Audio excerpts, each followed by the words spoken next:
have to act if we want to live in a different world. Pressing spacebar in the Command & Conquer remake toggles between the original imagery and a remastered, higher resolution one. At any moment you can switch between the two in just a press of a button. But I already see this game in two different ways. The first is how it appears today, as a rather simplistic yet still enjoyable base building RTS with lots of cheesy cutscenes. If you were to play it for the first time today, this is likely how you'd see it. But in an instant, I can change something in my mind to feel about it like how I used to back in the 90s. I would have been about 7 or 8. I can still remember seeing it at a friend's house for the first time and being enthralled by the game. Enthralled. I thought long and hard about which word to use, and that seemed to be the best. Yet even that undersells my absolute obsession with the game. This was the first time I had ever seen an RTS. Remember, I was coming from really simple platformer games like Rick Dangerous and Turrican. Compared with them, Command & Conquer might as well have been a PlayStation 7 game. It seemed that advanced to me. Those weren't just pixelated maps and units, those were state-of-the-art machines which I could buy and command about as I liked. I didn't see the rock paper scissors aspect to the gameplay. I didn't care about efficient build orders or about beating those levels. For me, it was the idea of being the boss, in command of something powerful. And the concept of building up my base and unlocking increasingly powerful units was a revelation to me, which entirely transformed what I deemed was possible from gaming. My friend's brother lined up all those tanks in order of how strong they were. Again, I didn't see the stats or figures. I just pictured myself driving them, how I'd be happy even in that cheapest little bike, and how awesome it would have been to have been able to drive it. What if I had a fleet of the most powerful units? Would there be any limit to my strength? And when I saw those cutscenes, I saw pre-rendered graphics that looked better than any video game I could ever imagine coming out. I obsessed about this one with the SAM site that gets blown up by grenades. Oh, and that one where Seth's talking and then that gun pops out of the side of the screen and then Kane kills him. Whoa! Those scenes were the epitome of cool, and I can only count myself lucky that I didn't go so far as to shave my hair off, to glue it to my face, and to start talking about a brotherhood of some sort at mealtimes. But what did follow were several years of happy obsession as I planned my own game like it. I'd draw box art for it, always involving a close-up of a face and some ridiculously reflective glasses. I'd think up all of the tanks I'd include. I'd always go over the top. It wouldn't just be a medium tank. There would be heavy, super mega heavy, one that would fire nukes, one that would fire acid. That commando dude with the one-hit kill sniper rifle was awesome. So what if you could get one with a machine gun sniper rifle? And so on. Balance be damned.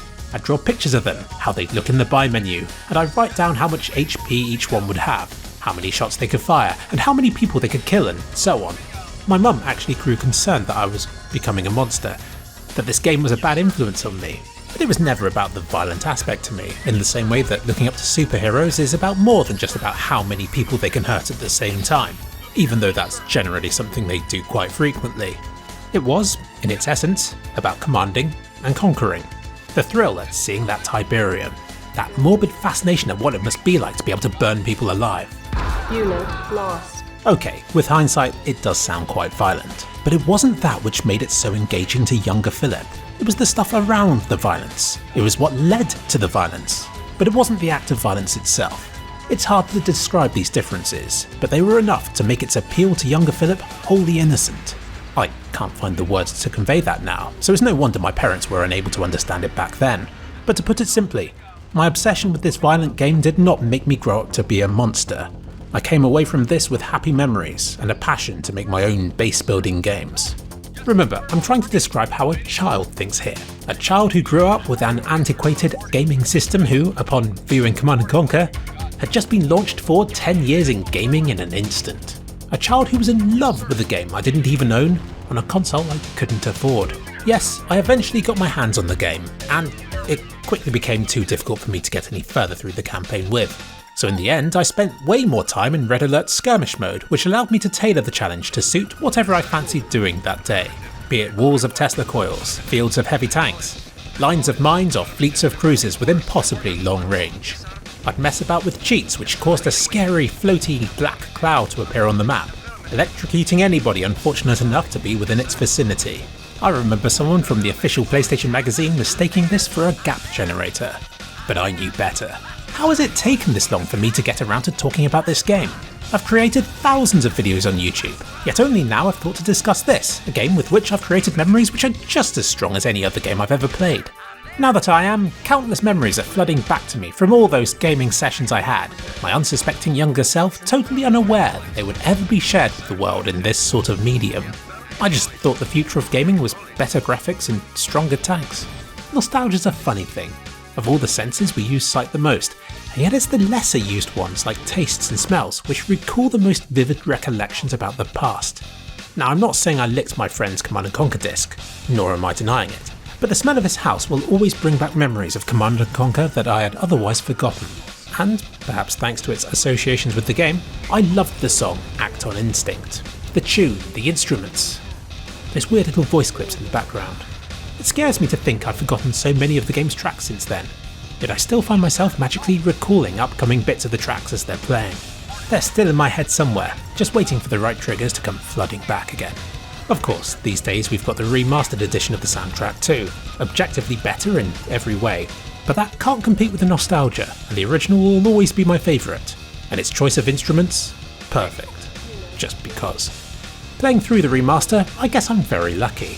I don't just get a trip down memory lane to some of my earliest gaming memories, but in an instant, I can see how the game is today, and get to replay it as though it's a completely new game.